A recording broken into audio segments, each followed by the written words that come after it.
معزز محترم سامعین و قارئین السلام علیکم۔ دوستو، پہلے بھی میں گزارش کر چکا ہوں مولا علی علیہ السلام کے عہد میں مولا نے جو عظیم فیصلے کیے ان میں سے ایک عظیم فیصلہ جو میں آپ کی خدمت میں گزارش کر رہا ہوں، صاحب مجمع الفضائل لکھتے ہیں کہ ایک شخص نے اپنے غلام کو اپنے لڑکے کے ساتھ کوفے بھیجا۔ اتفاقاً وہ دونوں راستہ میں لڑ پڑے، یعنی غلام اور آقا کا بیٹا، یہ دونوں سفر میں جا رہے تھے۔ راستے میں دونوں کی لڑائی ہو گئی،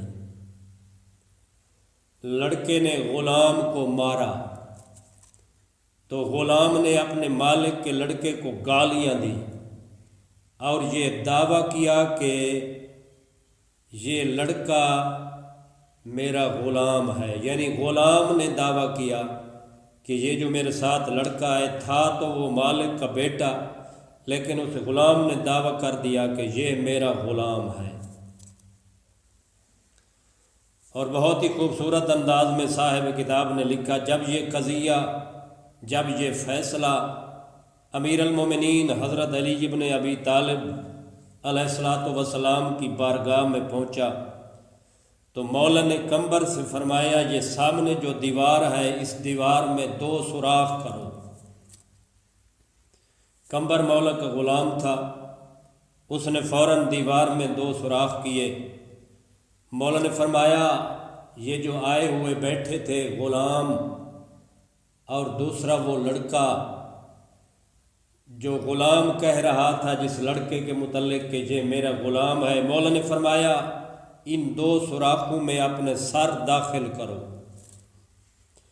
ان دونوں نے دیوار کے ان سوراخوں میں اپنے سر داخل کیے۔ مولا نے فوراً فرمایا، کمبر کی آواز آئی، جی وارث منبر۔ مولا نے کہا، رسول اکرم صلی اللہ علیہ وآلہ وسلم کی تلوار لاؤ۔